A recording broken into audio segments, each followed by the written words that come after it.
Hello, hello mes très chers auditeurs, j'espère que vous allez bien. Pour ma part, cela va très bien.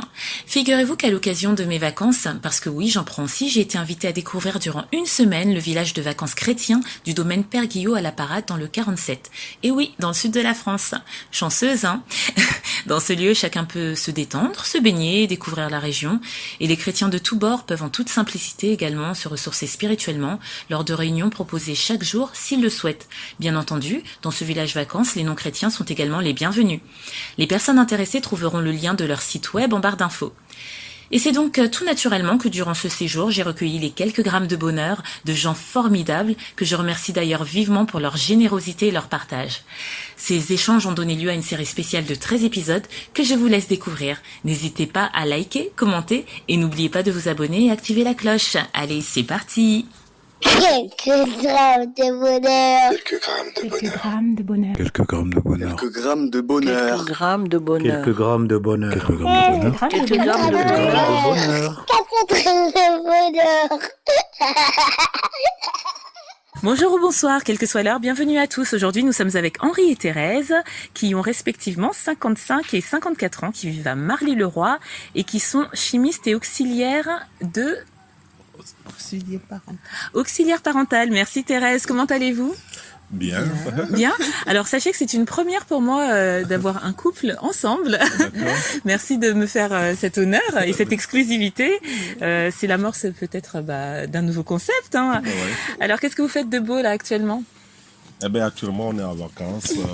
Oui, ça se passe bien ? Ça se passe bien, il y a du soleil, hein, Oui, Thérèse? on profite du soleil, du beau temps et on essaie de se reposer. Oh, et vous êtes en amoureux parce que je le précise, Henri et Thérèse sont mariés. Voilà, mariés depuis 25 ans. 25 ans, waouh. Et est-ce que vous êtes partis en amoureux en vacances ou bien il y a des enfants avec vous dans les parages ?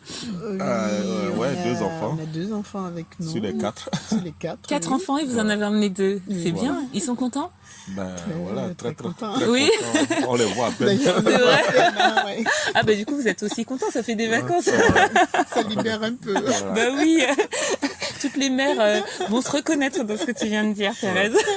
Ce que je disais, c'est que vous êtes chimiste et auxiliaire parental. En quoi ça consiste un peu vos métiers respectifs ? Les métiers, moi je suis dans l'équipement des labos, l'équipement des labos. Oui. Mais de plus en plus, je m'oriente vers la chimie alimentaire.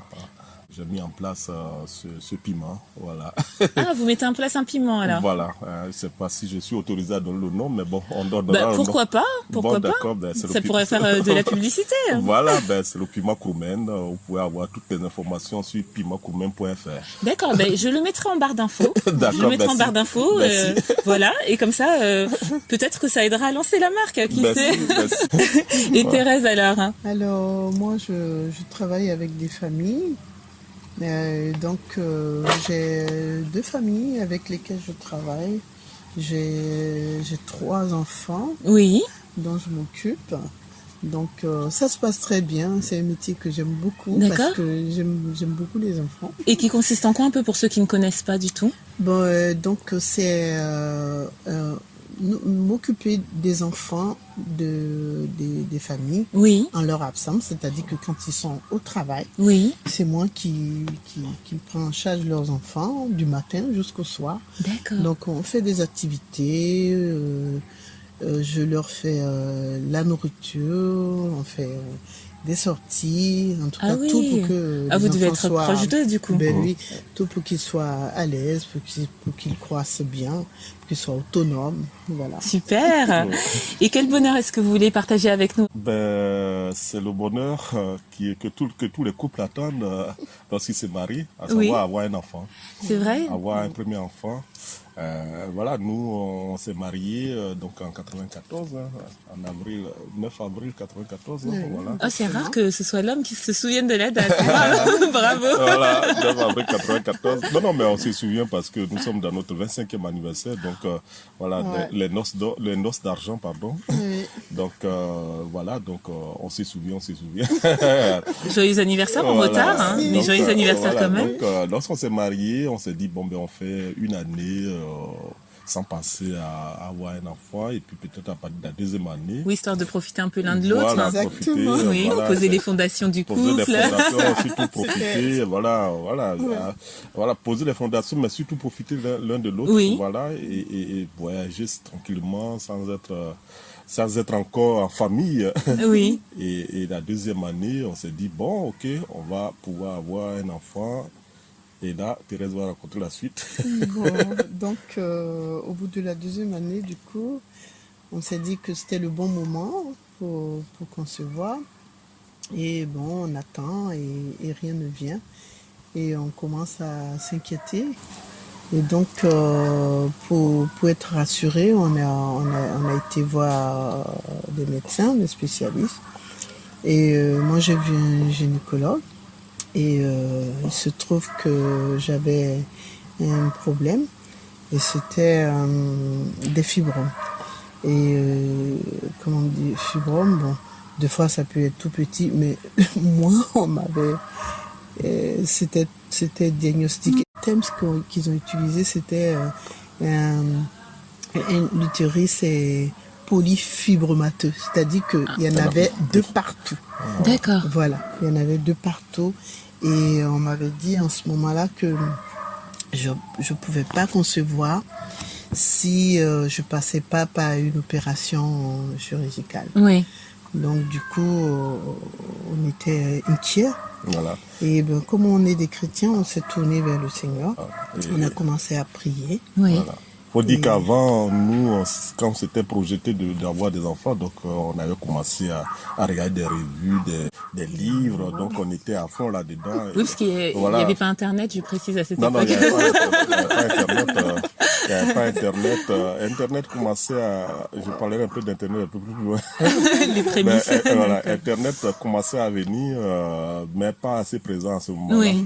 Donc, c'était beaucoup plus les livres, et puis, voilà, les livres, ou bien Des encyclopédies. ou bien des DVD, voilà. Et là, à ce moment-là, quand le diagnostic est posé, Voilà. j'imagine l'inquiétude de suite. L'inquiétude, donc Oui. tous ces revues, on les a classées, Oui. on ne veut plus les voir du tout. Et là, on a commencé à prier, effectivement, et on va voir ces gynécos qui nous a fait donc passer une batterie de tests et d'analyses à elle et à moi. Et vraiment, on était un peu dans l'inquiétude. La plupart nous disaient qu'il fallait faire une opération chirurgicale. Et on était pratiquement prêts jusqu'à ce qu'on rencontre un ami pasteur. Oui.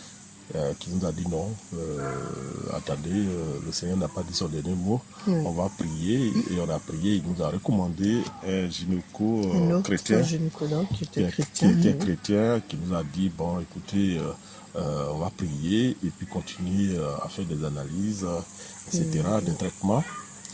Et quelques temps après, faut continuer, Thérèse. Bon. Donc, il nous a suivis un peu et on a prié et après, j'avais mon frère par exemple qui était médecin et qui lui disait vraiment qu'il fallait pas du tout faire quoi que ce soit parce que c'était trop risqué et tout. Mais nous, comme on l'a dit, on comptait sur le Seigneur, encouragé par notre ami pasteur et par le gynécologue qui était lui aussi un chrétien. Et donc, après avoir prié, on s'est dit, bon, on se lance du coup. Voilà, on se lance, voilà. Parce que, comme elle le dit, son frère ne voulait pas du tout prendre le risque. Par exemple, même les Bicons, il connaissait un peu le risque. Donc, il ne fallait pas prendre le risque de poser des actes qui peuvent amener la... Donc, et puis bon, nous, on était pris entre les deux, quoi. Oui, et à un moment, le gynéco, il ne comprenait pas pourquoi, malgré les traitements et autres, il n'y avait rien. Et on était obligé de lui dire, ben, écoute, il y a quelqu'un qui nous a dit de ne pas bouger. Il a dit, ben, qu'est-ce que ça veut dire, quoi, ça? Allez-y. Moi, on a prié, il faut y aller. Et puis, paf, la grossesse est arrivée. Au bout de combien de temps? Entre le moment du diagnostic et... c'est au moins 6 mois. Hein. Voilà. C'est relativement court quand même. Oui, Voilà, quand c'était quand même 6 mois. Hein, voilà. C'était 6 mois. Et en ce moment-là, bon, c'est vrai qu'on a vu la main de Dieu en ce moment, mais ça n'a pas été aussi facile. Persévérer dans la prière. Parce que quand la grossesse est arrivée, Les 3 premiers mois étaient très, très difficiles. Ouais, et moi, j'étais à l'étranger en plus. Voilà. Ah oui, c'est J'avais difficile pour une voilà, femme enceinte d'être sans son c'était- mari. Voilà, c'était un moment très dur. Je me souviens d'une nuit où il était à l'étranger, où vraiment ça n'allait pas et j'étais obligée d'appeler mon frère, d'aller, où j'ai été hospitalisée. Ça n'allait pas physiquement? Oui, Oui. physiquement. Oui. Ouais. Il y avait risque de perdre la grossesse. D'accord. Donc, on est allé donc à l'hôpital, Ouais. un centre hospitalier. Et là-bas, le Seigneur fait que je tombe encore sur une dame gynécologue, celui c'est elle qui s'était occupée de moi à cette Elle nuit-là. était chrétienne aussi. Et elle aussi, elle était chrétienne. Ouais. Et du coup, elle m'a regardée et elle m'a dit, Madame, est-ce que vous êtes chrétienne? Puis je lui ai dit oui. Puis elle a dit, si vous êtes chrétienne, il faut vraiment prier parce que la grossesse ne se déroule pas bien du tout. Ouais. Je lui ai dit merci et on a persévéré dans la prière. Après, je suis sortie de l'hôpital avec toujours beaucoup de difficultés et on a persévéré dans la prière. Et au bout des 3 premiers mois, je n'avais plus aucun mal, aucune douleur. C'était comme si rien ne s'était passé. Ouais. Et la grossesse s'est déroulée à partir de ce moment-là, normalement, Normalement, et jusqu'à son terme. jusqu'à son terme. Et là, il y a un autre épisode que je voulais raconter quand même. Oui. C'est que moi, j'avais prévu un voyage, surtout un voyage aux USA, où j'avais tout préparé. Et voilà, voyager sans voir son premier bébé, Oui. c'était pas évident. Donc, comme nous, on est chrétiens, hein, donc on a moi, j'ai imposé les mains sur le ventre. Ça veut dire quoi, imposer les mains? Et pour moi, oui, c'est vrai. Il faut expliquer, c'est de prier en posant la main sur le ventre de la maman. Et j'ai dit à la fille, enfin, on savait déjà que c'était une fille. Et on connaissait déjà son prénom, non? Oui. On avait déjà dit, elle s'appellerait Grâce. Mais Grâce, si tu veux que je fête ce voyage, eh ben, il faut que tu sortes avant que je ne parte. Alors que j'avais déjà acheté mon billet, etc. J'étais à peut-être 3 ou 4 semaines du voyage. Tout était prêt et voilà. Et imaginez-vous, 2 semaines avant, elle est sortie. C'est vrai. J'ai eu le temps de prendre des photos. photos. Et dans l'avion, oh là là, j'ai montré les photos à tout le Ah monde. ben Et oui, je disais, elle a "It's tellement my été baby, attendue." it's my baby, it's my baby. Ah bah oui, puis ça a été vraiment une grâce. Ah ouais, bah, après Oui. arrivé, vraiment. oh là là, tous les achats, j'avais fait même Des folies qu'il des avait. folies, hein, voilà, bah oui. j'avais fait des achats au moins pour plus d'un mois, plus d'un an plutôt. Mais l'accouchement en lui-même s'était bien passé? Ah oui? L'accouchement aussi, c'était encore une petite période difficile. Oui. Ça a été difficile, mais Dieu a étendu encore sa main. Ouais, On pensait que j'allais passer par la chirurgie encore, ouais, la mais césarienne. par la césarienne, mais encore Dieu nous a fait grâce. J'ai pu accoucher par voie basse, sans césarienne. Et ça aussi, c'est un autre témoignage, parce que c'était Voilà. une grâce de Dieu Une encore grâce, pour l'accouchement. Donc, Du coup, tout s'est l'enfant est bien sorti, passé. l'enfant D'accord. était correcte. Elle était normale. Elle était normale. Voilà. Actuellement, C'était- elle a 23 ans. Elle a Donc, 23 23 ans, ans. oui. C'est une grande fille. Voilà, maintenant. voilà. Et surtout, d'autres ont suivi après. Oui, justement, encore.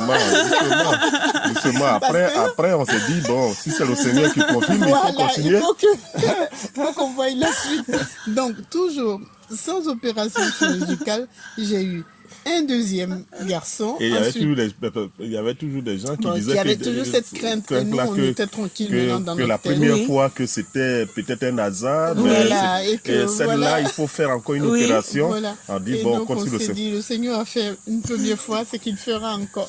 Donc, Donc, du coup, on a eu un autre garçon. Voilà, et 2 ans Ensuite, après, une fille. Une fille. Voilà. Et 10 ans après, 9 ans après, Oui. un petit dernier. Waouh. Et le corps médical était surpris du coup. Voilà, Il on a- comprenait pas ce qui se Exactement. passait. Elle n'a jamais été Exactement. opérée. Donc, Jamais. Je n'ai eu, jusqu'aujourd'hui, j'ai jamais eu voilà. de. Et on n'a jamais parlé de fibrome, rien du tout. Voilà. Waouh, quelle histoire. Voilà. C'est Donc, c'est le bonheur qu'on voulait partager. Ah oui, c'est un bonheur immense, Voilà. un bonheur de 23 ans. J'espère qu'elle est au courant de cette histoire, je suppose que oui. Ah oui, Elle lui a raconté, je ne sais plus combien combien de de fois. fois elle le sait. Eux tous ils sont au courant, hein, les enfants. Ils sont au courant, ils ont vu les photos, tout. Je leur ai raconté l'histoire aussi de la prière. Oui, ah bah, c'est un merveilleux Avant le bonheur. voyage. Avant le voyage. Et surtout, c'est... Et tout ce que j'ai acheté, etc. J'ai acheté, oh non, c'était la oui. folie parce que je suis rentré dans un magasin spécialisé, qu'on connaît ici. Hein. Non, on ne fait pas le pub. Hein. Un magasin spécialisé pour les enfants où j'ai acheté rien que pour elle, pour $300. Ah bah oui, le papa le plus heureux du monde. Votre histoire nous montre qu'il faut toujours garder l'espoir. Ah ouais. Quelle que soit la source de l'espoir, vous là c'était Dieu Voilà. qui était votre moteur. Voilà. Et c'est ça qu'il faut retenir, qu'il faut toujours Voilà, garder l'espoir, qu'il faut et- se soutenir aussi, parce que moi ce que je vois dans votre histoire, c'est que vous étiez un couple soudé, Bien sûr. que vous comptiez aussi l'un sur l'autre et que vous étiez là l'un pour l'autre, même dans la distance. Bien sûr. Et que ça c'est très important. Donc à tous les maris et les femmes qui nous écoutent, dans les moments difficiles, il faut Voilà. savoir être là pour son épouse. Voilà, et ce que je son voulais mari. dire, c'est que même ceux qui sont peut-être avancés en âge Oui. et qui se disent peut-être qu'ils n'ont pas d'espoir parce qu'ils ont déjà dépassé la quarantaine ou autre, la médecine peut dire bon, c'est pas la peine, etc. Eh ben, nous, on a pu quand même avoir le dernier Ouais. à plus de 45 ans. J'avais déjà 45 ans quand j'ai eu le dernier. Oh, voilà. Donc, Voilà, et là, il se porte très, très bien, celui que vous voyez là, il n'y a pas de souci, l'accouchement s'est bien passé, etc. Et malgré en plus le diagnostic, Voilà, oui. malgré le diagnostic, ils n'en ont même pas parlé ici, hein, c'est par rapport au fibrome, tout ça, ils n'en ont même pas mais parlé. depuis le temps, Voilà, il n'en le parle Seigneur pas. a fait ce qu'il fallait. quel bonheur, Ouais, merci, merci. merci à vous pour votre Merci. générosité, ce partage, merci de m'avoir fait confiance. Et puis Voilà. prenez soin de vous, prenez soin de vos 4 beaux enfants, Merci. prenez soin de ce bel amour qui vous unit, cette belle complicité. Et n'hésitez surtout pas, si vous avez un autre bonheur à partager, ce sera avec un grand plaisir. Merci. Voilà, à très bientôt. Et n'oubliez pas, vous autres, le bonheur aussi léger soit-il n'est jamais loin. Alors sachez le voir, vous en saisir et l'apprécier. À bientôt. Quelques grammes de bonheur. Quelques grammes de bonheur. Quelques grammes de bonheur. Quelques grammes de bonheur. Quelques grammes de bonheur. Quelques grammes de bonheur.